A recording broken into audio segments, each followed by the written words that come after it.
Lahat magsabing, Praise the Lord. Praise the Lord. Ang sabi ng Bible, O clap your hands, all you people, and shout unto God with the voice of triumph. Pwede bang palakpakan natin ang ating Panginoon? And let us shout the voice of triumph in the presence of the Almighty God.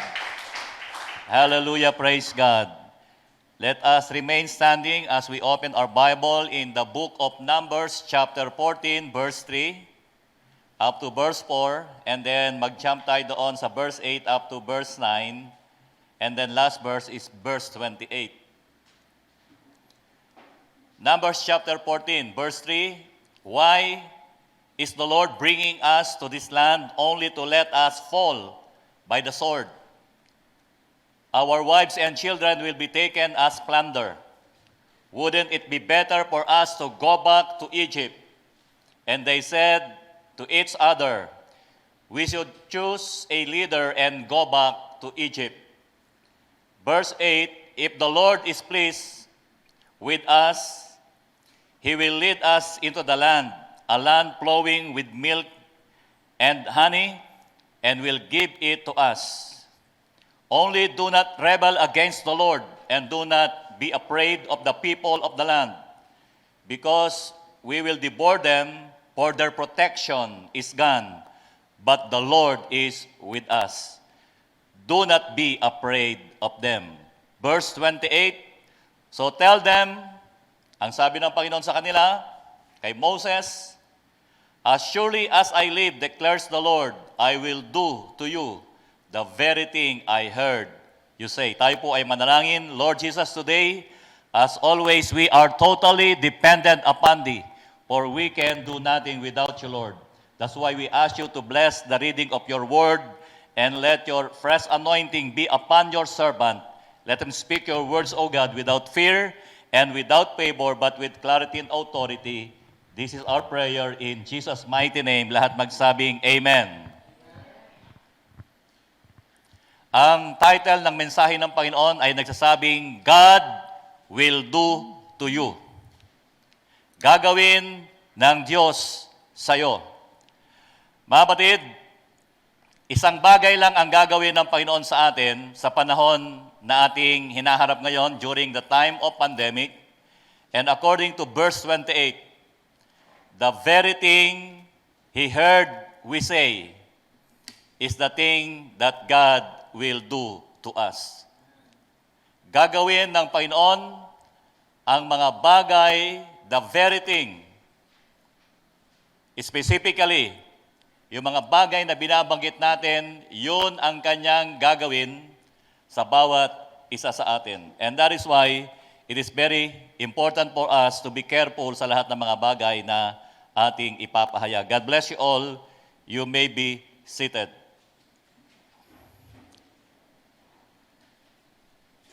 Mga kapatid, ang Panginoon ay may pangako sa atin. Before the pandemic came, the Lord spoke to us through your servant that we are going to live healthily, we are going to increase greatly if we will enter regularly in His presence, and then one day, at His appointed time, we are going to possess the promise gratefully. Do you believe that?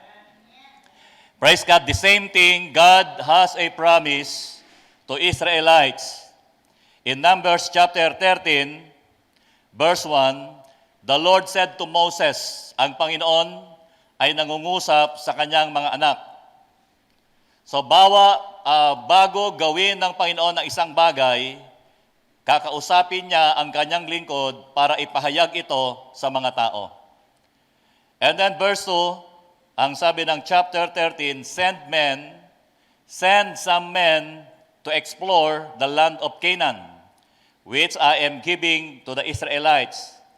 From its ancestral tribe, send one of its leaders.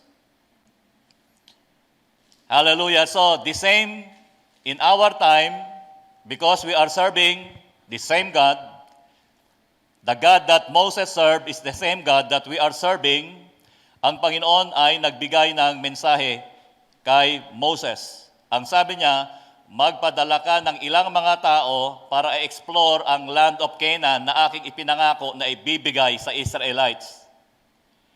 Isang leader sa bawat 12 tribes ng Israel. So ayon sa sinabi ng Panginoon, yun ang ginawa ni Moses. At bawat isang leader sa bawat isang tribe ay kanyang kinausap. Ang sabi niya, you need to explore the land of Canaan. Maliwanag ba, mga kapatid? Bago ko ibigay, kinakailangan makita nyo muna. Bakit? Sapagkat merong gustong makita ang Panginoon sa atin bago niya ipagkatiwala ang isang dakilang bagay. No? So lahat tayo may access sa pangako, pero hindi lahat makakatanggap nito. Kasi merong pagsusubok ang Panginoon, titignan niya kung paano tayo magre-respond sa kanyang pangako sa atin. So sabi ni Moses sa 12 leaders, isang leader bawat isang tribe, suriin nyo, tignan nyo ang mga tao doon sa Canaan. Sila ba ay malakas o mahina? Marami o kokonti? Ang unang titignan yung people. Sunod, tignan nyo yung land. Is it a good land or bad land? The next thing, tignan nyo ang mga towns. Is it unwalled or fortified?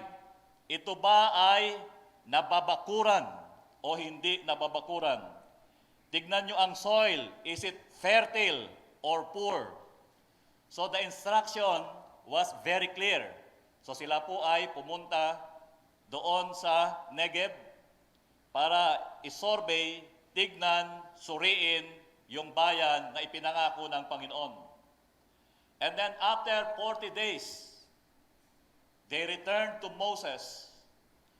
At dito natin makikita, mga kapatid, na tayo palang mga anak ng Diyos, dadalhin tayo sa isang sitwasyon, pero makikita natin kahit isang pananampalataya, isang Diyos na pinaglilingkuran, sa isang sitwasyon, magkakaroon tayo ng different perceptions or opposite perception sa isang challenging situation.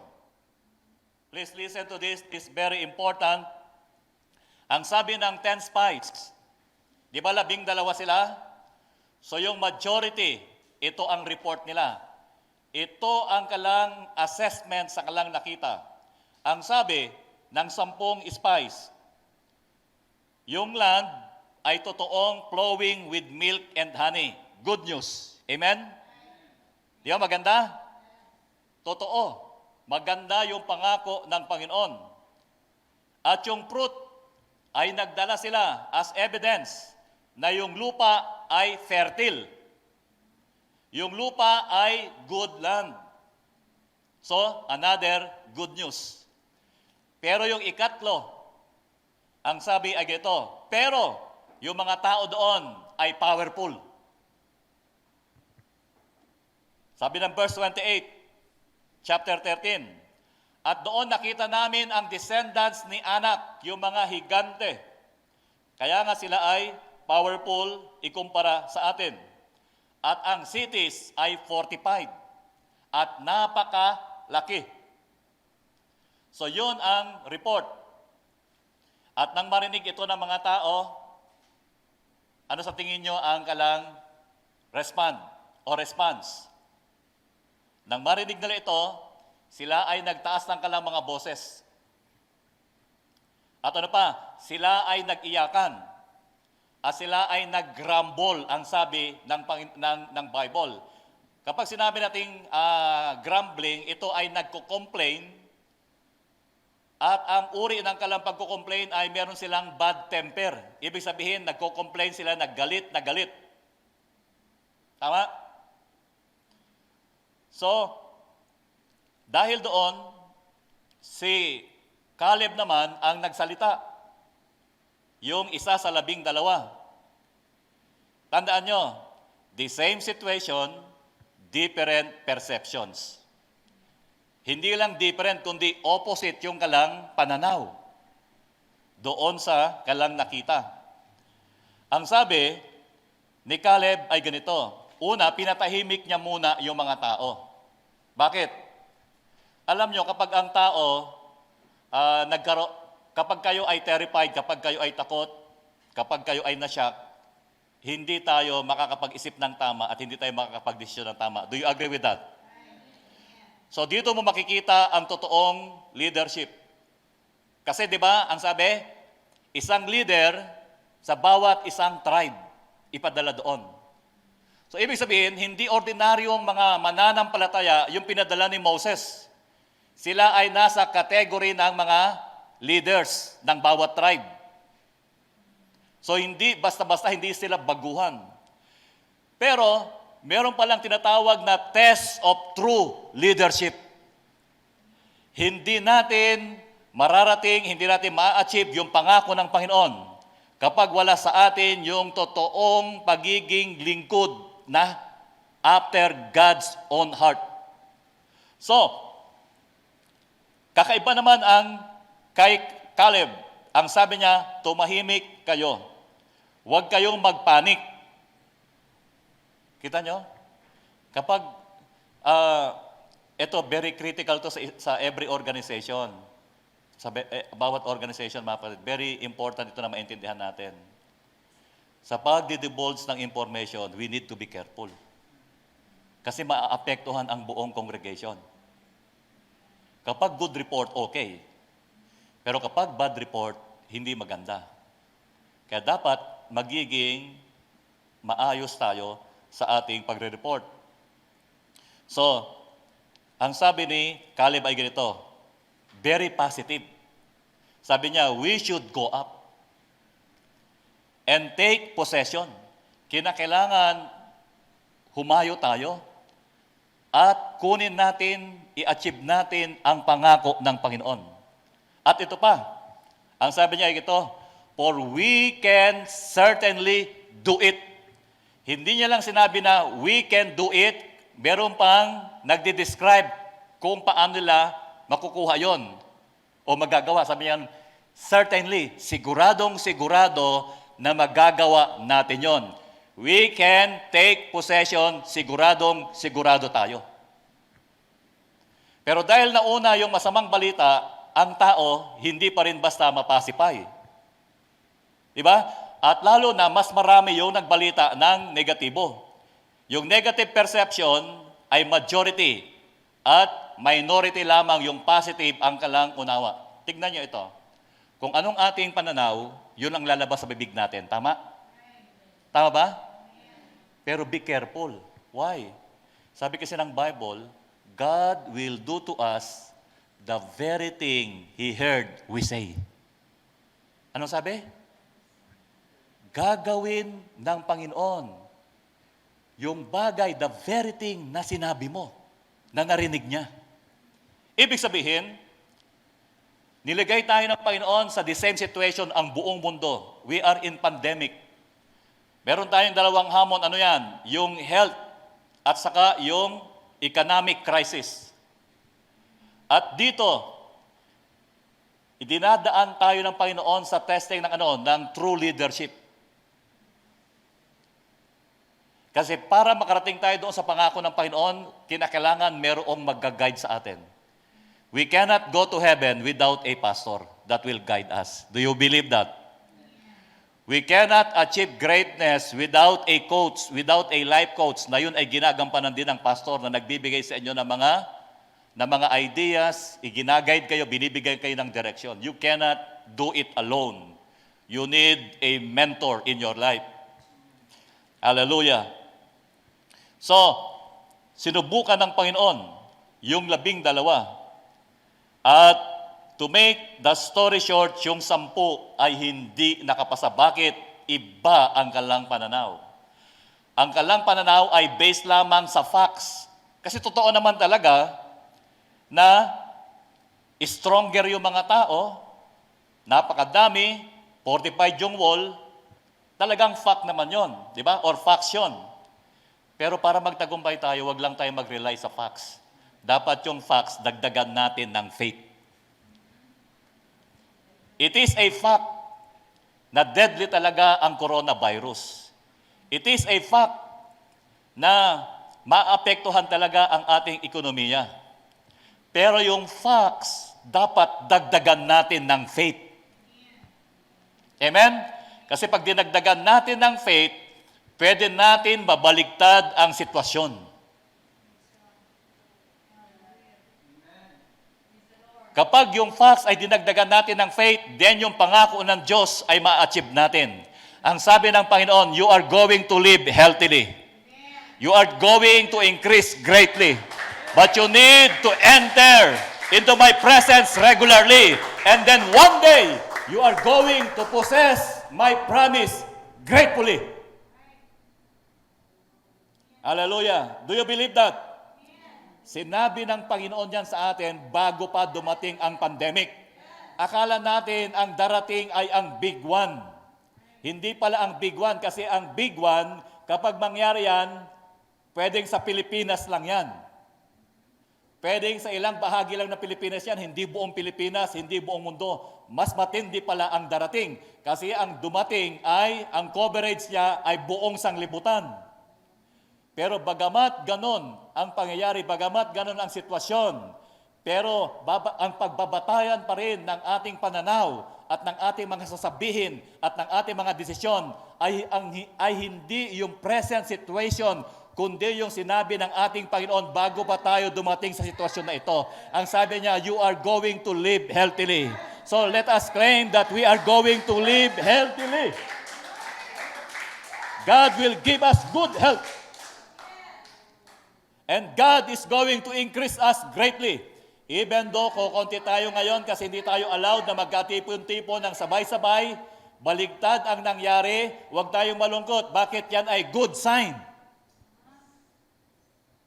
Diba? Yan ay magandang palatandaan. So, buong puso at buong isip na i-claim natin that BLC is going to increase greatly. And it is happening right now. Hindi natin nakikita ngayon physically, not in person, hindi natin nakikita ang dumadalo sa ating pananambahan, pero ang ministry na ito ay hindi lamang local, kundi umaabot sa iba't ibang dako ng mundo. Ngayon, makikita nyo, ilan-ilan ang nanonood, pero it doesn't mean na sila lang ang makapanood. After this, hallelujah, yung ating edited version ng ating service ay mapapanood ng napakarami at naniniwala tayo kung anong nararamdaman nyo ngayon, kung ano yung kapangyarihan ng Diyos, kung ano yung taas ng Panginoon na nararamdaman nyo ngayon, ay mararamdaman nila kahit mapanood pa nila ito ng late or replay. Why? Sapagkat may kapangyarihan sa salita ng Diyos. Ang salita ng Diyos ay dumadaloy via airwaves. At ang bawat maabot nito, mga kapatid, ang sabi ganon, it will not return to him void, but it shall accomplish and it shall prosper. Kung anong sinabi niya, mangyayari, at ito ay magpo-progress, magpo-prosper. Kaya hindi tayo magsasawa, hindi tayo mapapagod. We must be always excited sapagkat mayroong magandang gagawin ang ating Panginoon. So, ang sabi ni Caleb, we can certainly do it. Bakit paulit-ulit ko itong sinasabi? Kasi ang gagawin ng Panginoon ay yung the very thing na naririnig niyang sinasabi natin. Ngayong pandemic, na bumabagsak ang ekonomiya ng buong mundo. Ngayong pandemic na milyon-milyon ang namamatay. Ano ang pananaw mo sa current situation natin ngayon? Ano ang pananaw mo sa future ng BLC?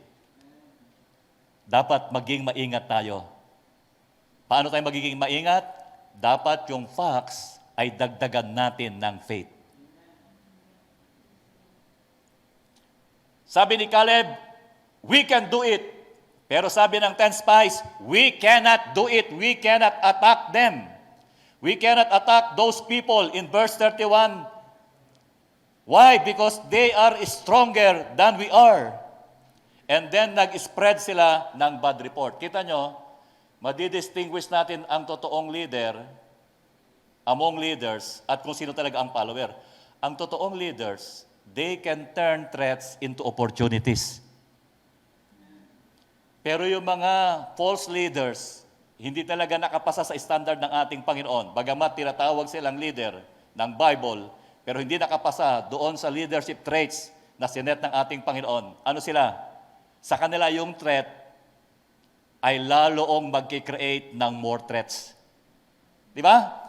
Paano? Kasi nag-spread sila ng bad report. Bakit ano ba yung bad report? Yun yung mga bagay na sinasabi. At ano sabi ng Panginoon? Kung anong sasabihin nyo, kung maganda, yun ang gagawin ko. Kung pangit, kung bad, yun din ang gagawin ko sa inyo. Saan yun? Sa verse 28 ng chapter 14. Diba? Ulitin ko mga kapatid, basahin ko sa inyo para mas maintindihan natin, para maging maingat tayo sa mga sasabihin natin ngayong pandemic. Ang sabi niya ay ito, so tell them, sabi ng Panginoon, as surely as I live, declares the Lord, I will do to you. Ano yon? The very thing I heard you say. Kaya mga kapatid, pwede bang sabay-sabay nating sabihin ng malakas, I am going to live healthily. Woo! I'm going to live healthily. And BLC is going to increase greatly. We are going to increase greatly. Hallelujah, paulit-ulitin natin sabihin yan. We are going to increase greatly. And then we commit ourselves to enter regularly into His presence. We will praise Him. We will pray in His name. And we will worship His name. And by doing so, we are entering into His presence regularly. And then because of that, matutuwa ang ating Panginoon. Lilipas ang pandemic. Pero ang pangako, ang salita ng Diyos ay hindi lilipas magpakailan pa man, kundi ito ay mangyayari, ito ay matutupad, hallelujah, sa kanila na sumasampalataya sa kanila. Mga kapatid, alam nyo, dati ang panahon, after this pandemic, magkakaroon tayo ng malaking celebration at grabe, overflowing joy ang mararanasan natin. Sasabihin natin na survive natin ang pandemic, paano? Sapagkat ginawa ng Diyos ang mga bagay na narinig niya na sinabi natin. Praise God. Hallelujah.